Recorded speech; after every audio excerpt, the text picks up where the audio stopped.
I don't believe in most UFO sightings because they're so easy to fake. This sighting, we are very disconcerted by this thing in the sky. What is this? We don't know how to call it. Just watch carefully, and it's morphing itself. What can it be? This is in Mexico City. But there are a few that make me wonder if something is really out there. One of those is the story of Carl Hickden. I went to pick up my crew to go to work, and one of them was sick, so we couldn't work. So I came back to the house and decided I'd go hunting. So I decided to go on down into the forest, and I hunted down there until, it must have been around 4 o'clock. So I walked down over this hill. Whenever I got over the hill, I seen these 5 elk standing down there. One of them was a big bull, so I raised my gun to shoot. An elk hunter in southern Wyoming who had an experience in October 1974 that still baffles researchers. Carl claimed he was taken aboard a strange, transparent craft and returned hours later in a daze. "I might have been taken permanently," he said later, emphasizing just how close it came to changing his life forever.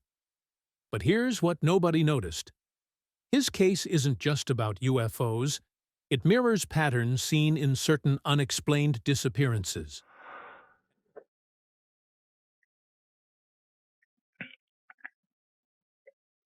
A fire.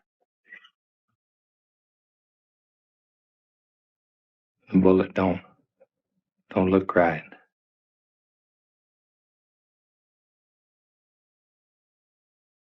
There's somebody. Strange.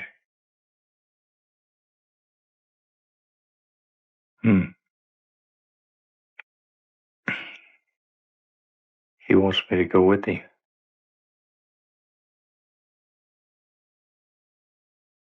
Lights are bright.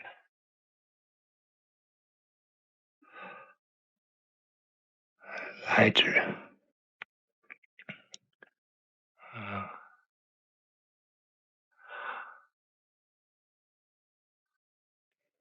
I can't keep my eyes open. I can't see. They look like me. Same features. He said the sun burns him. He's gonna take me back. Just let yourself go back inside the cubicle. What happens inside the cubicle? Oh. I can't get in. There ain't no door.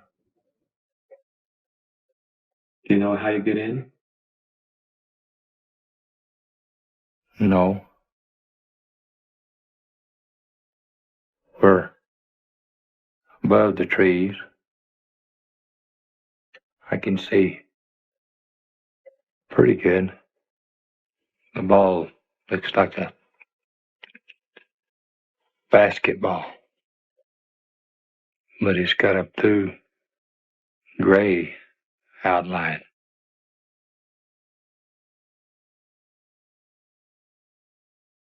It's kind of dark.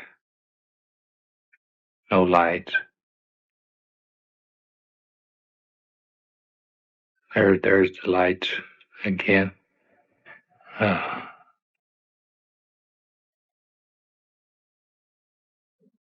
We're back. At 40 years old, Carl worked as an oil driller in Riverton, Wyoming.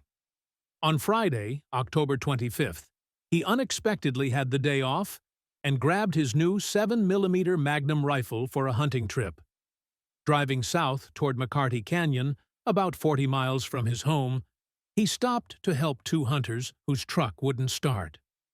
Over coffee, they suggested he would have better luck deeper in the woods. Carl followed their advice and parked on a hill at the northern edge of Medicine Bow National Forest.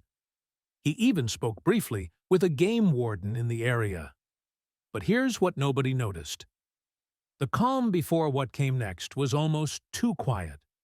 Around 4 p.m., Carl entered a clearing less than a mile into the forest and spotted 5 elk. As he aimed at the largest bull and fired, something bizarre happened. The rifle made no sound, and the bullet seemed to slow in midair, stopping about 50 feet in front of him before falling into the snow. The elk didn't move. The forest was unnaturally silent. Carl later recalled, "It was like the world held its breath." But here's what nobody noticed. The bullet itself would become central to one of the strangest forensic investigations ever recorded. Then Carl saw it. A large transparent box on the snow, roughly 5 feet tall, 5 feet wide, and 7 feet long. It looked like glass and seemed empty, but Carl felt something was there. Turning around, he saw a human-like figure hovering in front of him. It wore something like a black scuba suit, he said. The being was 6 feet 2 inches, about 180 pounds, with East Asian toned skin, no eyebrows, no ears, small, slanted eyes, and straw-colored hair standing straight up in stiff clusters. 2 rod-like structures extended from its head like antennas. Its legs curved outward. It had no hands, and a cone-shaped device extended from its sleeve. "I called it a man," Carl said, "because it seemed male." But here's what nobody noticed. The detail in its appearance would match other sightings later in the region. The being floated toward him and asked, without moving its lips, "Are you hungry?" Carl answered yes, and a small packet of 4 pills drifted toward him. "I normally avoid pills, but I took one immediately," he said. He felt as if his will had been subtly influenced. Then the being asked, "Do you want to go with me?" Carl said, "I might as well." He later explained, "It felt like my own choice, but I had already decided I would cooperate if this ever happened." But here's what nobody noticed. Carl's willingness would allow researchers to gather some of the most detailed UFO encounter testimony on record. Suddenly, Carl found himself inside the transparent box, which was itself inside a larger structure.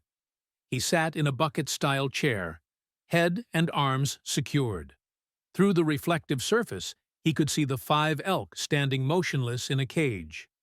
The being from the forest, along with 2 others, hovered nearby. "You've got my elk," Carl joked. One of the beings shrugged. The box lifted off the ground. Carl looked down at his truck, then watched it disappear at the wave of a hand. His next memory, seeing a blue ball and a huge marble below him, he assumed it was Earth. But here's what nobody noticed. Carl was about to learn that these beings came from far beyond the stars. The forest structure included a tall tower, like a space needle with lights circling its top. Humans, adults, and children stood calmly below, guided by the beings. Carl floated alongside them down a long path to the tower. Inside, a large panel dropped in front of him, then rose. One being said, "You're not what we want. We'll take you back." Carl was returned to the intense light outside, eyes burning. As the beings explained, sunlight affected them the same way it did him. Carl later met the forest being again, who identified itself as Ozo-1. "We've been coming to Earth many years, looking for fish and animals to turn into food pills," it said. 1 pill could feed its kind for 4 days. It explained that their planet's oceans had turned yellow, and all fish had died. The symbol on its apron matched a map it showed Carl, demonstrating how 9 planets in their system provide the magnetic force behind their power. Ozo also inspected Carl's rifle. "I'd have liked to keep the primitive weapon," it said, "but we're not allowed." Black clothing, it added, protected them from sunlight. But here's what nobody noticed. Carl's experience included details that no one could have known without being there. After passing through a dark void, Carl realized the craft was over the forest again. Moments later, he was drifting back to the ground. Just before landing, his foot slipped on a rock. He rolled down the slope and hurt his shoulder. Walking to a nearby road, he eventually found his pickup, though he barely recognized it. Inside, he heard voices on the CB radio. "I don't know. I am so cold," he said. "I'm in a pickup with a funny stick in the middle." Even though he had driven a stick shift many times before. But here's what nobody noticed. His confusion was just the first sign of the strange effects the encounter would leave behind. It was around 6:30 p.m. when Fleming finally reached Carl. Meanwhile, Carl's wife, Marjorie, had returned home from work around 4 p.m. with a gnawing feeling that something was wrong. She had a strong urge to check on him, and soon she heard his distress call crackling over the CB radio. Carbon County Sheriff Charles Ogburn quickly organized a search team that included Deputy Ed Tierney and 4 local hunters. Marjorie also called her friend Marilyn James, whose husband, Don, drove them into the forest to help. But here's what nobody noticed. Even with help on the ground, the situation was already slipping into the unexplainable. Muddy roads blocked the sheriff's group from reaching Carl's truck. Marjorie's group was told to wait on a hill. After a long pause, Marilyn spotted a truck moving in the distance and then noticed a massive star in the sky above, shifting colors from red to green to white. For about 20 minutes, everyone watched it trace a wide, unusual path. But here's what nobody noticed. What they saw would later match descriptions from other unexplained sightings in the region. Carl was finally located at 11:40 p.m., about 3 miles from where he had left his truck, stuck in mud, and with no tire tracks showing how it had arrived there. While waiting, Marjorie and her group saw a bright red-orange light rising in the east, which they assumed was sunrise. Later, when the real sunrise appeared, they realized how strange it had been. When Carl was brought back, Marjorie quickly saw he was disoriented and partially amnesic. He struggled to speak and didn't recognize her. "It was like he was looking through me," she said. When asked if he had shot an elk, Carl stared blankly and repeated in a sing-song voice, "They took my elk. They took my elk." Shivering from the cold, he resisted when Marjorie tried to cover him with her coat. "Don't touch me," he cried. But here's what nobody noticed. His reaction was more than shock. It was the lingering effect of whatever had happened aboard that craft. On the way to Carbon County Memorial Hospital, Carl asked Fleming, "Why aren't you wearing black? Doesn't the sun burn you?" He arrived around 2 a.m., eyes watering, sensitive to light, and complaining of shoulder pain while asking repeatedly for the floating pills he had taken in the forest. Doctors found no bruises, bleeding, or broken bones. Drug tests came back clean. Dr. R.C. Tonko diagnosed him with amnesic shock. But here's what nobody noticed. Despite the diagnosis, Carl's body had undergone changes that would puzzle doctors. When Marjorie asked his name, he replied, "They keep calling me Carl. Who is Carl?" He began recalling pieces of the event, but struggled to connect them.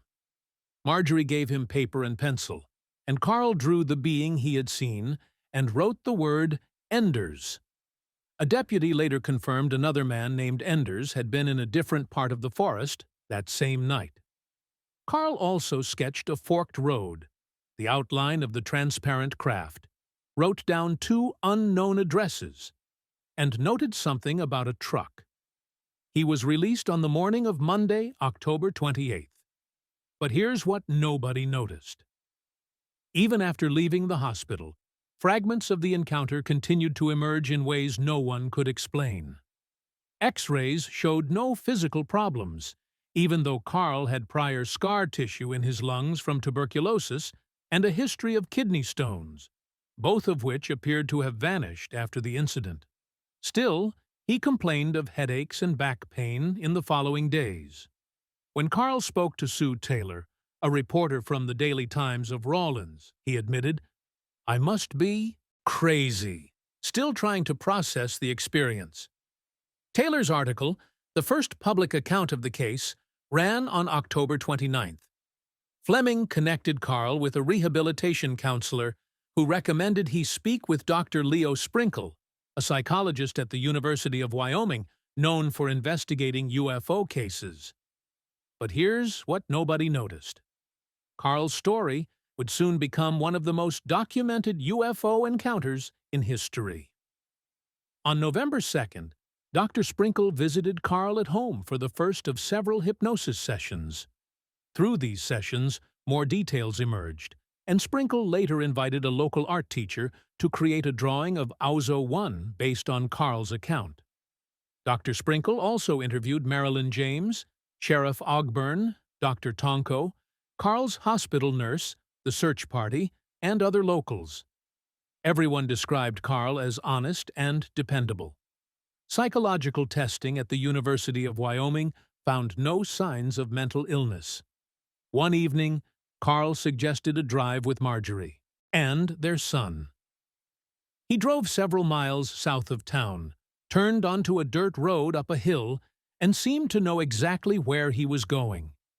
About 150 feet above them, they saw a bright green light shaped like a large upside-down ice cream cone. A strong, unusual odor, like dirty socks mixed with sulfur, filled the air. Clearly shaken, Carl said, "I am late. I was to be here a few minutes earlier." But here's what nobody noticed. The precision of Carl's knowledge and timing hinted at something beyond normal memory or instinct. A few nights later, he woke Marjorie and said, "I know it is weird. I am in bed with you, yet I am out south of town. They are telling me, look for a black box." He believed they could reach him whenever they wanted. The experience upset him and brought back the pain in his shoulder. On several trips to and from work, Carl said strange lights in the sky followed him, and other people reported seeing them too. Both he and Marjorie became convinced their phone line was being monitored. Carl also says that on rare occasions he still communicates mentally with Auzo. One example he often gives is when he asked for rain in Rawlins. The following day, 3 inches of rain fell. Another 2 inches came the next day. When Carl asked for it to stop, the rain stopped. Hickden believed that before Carl fired his rifle that day, he had stepped into some kind of invisible barrier that slowed the bullet. Later, Carl returned to the site with Don, Marilyn, and others. They took photographs and used metal detectors to search for the missing bullet, but they found nothing. At the spot where the clear box had been, they noticed scorched leaves and strange, worn marks on nearby trees.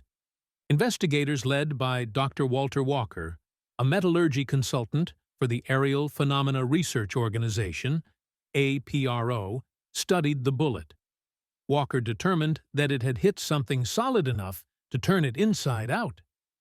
A separate metallurgist at the University of Wyoming examined it as well, but the bullet later went missing from the university's safe. A television crew from In Search Of traveled to Rawlins to cover the story, and a film crew from Japan did the same. The National Enquirer arranged a lie detector test for Carl, which he passed. It was the first of several he would later pass. Years earlier, Marjorie felt driven to document Carl's experience. She eventually released the book herself in 2017, titled Alien Abduction of the Wyoming Hunter. In 2022, David Paulides released one of his documentaries about people who disappear under strange conditions. He interviewed Carl and Marjorie again and compared their case to many others in the same area. Paulides pointed out that Hickden was found at the end of the event, which matched many cases he had reviewed where people appeared to have been dropped from above. There were also no tracks leading to the muddy area where Carl's truck was located, which suggested the vehicle may have been dropped there too. Researchers such as Linda Moulton Howe have reported similar cases involving animal mutilations. In these cases, animals were found with broken legs, no surrounding tracks, and disturbed soil, which suggested they had fallen from above.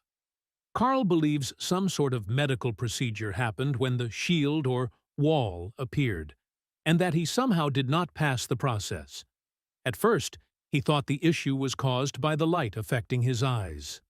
Later, he began to think it might have been connected to his vasectomy. Carl also reported that his lung scarring and kidney stones improved afterward, which stands out. Preston Dennett has gathered more than 300 reports of unexplained healing linked to UFO or entity encounters.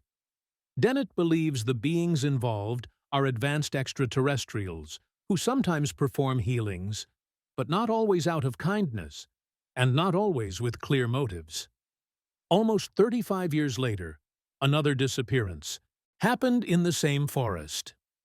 Mark Anthony Strittmater, a skilled hunter with 15 years of experience in the area, vanished on October 19, 2019.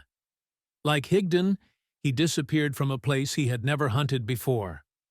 Earlier that day, he reported seeing a black UFO following him.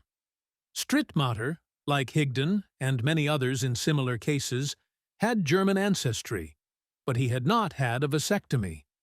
Ufologist Jacques Vallée has also pointed out that many old stories about encounters with fairies, elves, and similar beings included people being offered food. In some stories, those who accepted were rewarded with endless food. In Irish folklore, however, taking food from the fairy world meant the person would become one of them and never return. Now let's turn our attention to another UFO sighting that is even more mysterious. A UFO was recently spotted flying low in Italy, and the footage has gone viral online. The object appeared circular, with no visible wings, engines, or any conventional flying mechanisms. It moved smoothly through the air, almost effortlessly, before coming to a complete stop mid-air. Observers say it seemed to hover, as if carefully observing the area below. After remaining still for a brief period, the object slowly rotated, showing different angles of its surface, and then suddenly accelerated away, disappearing from sight. The video capturing this event is unusually clear, showing the object's unusual motion and shape in detail. Many viewers have expressed amazement at how it defies the way ordinary aircraft move. Social media users quickly shared the footage, sparking debates about its origin, whether it could be a drone, a man-made craft, or something unexplainable. Despite the attention the video has received, local authorities have not commented or provided an explanation for what was seen. UFO enthusiasts are calling it one of the most convincing sightings in Italy in recent years. The incident continues to capture curiosity and speculation online. If this footage amazed you as much as it amazed us, give it a like and subscribe for more content like this. Share your thoughts in the comments. Was this advanced human tech or something from beyond Earth? And make sure to turn on notifications so you don't miss a single update.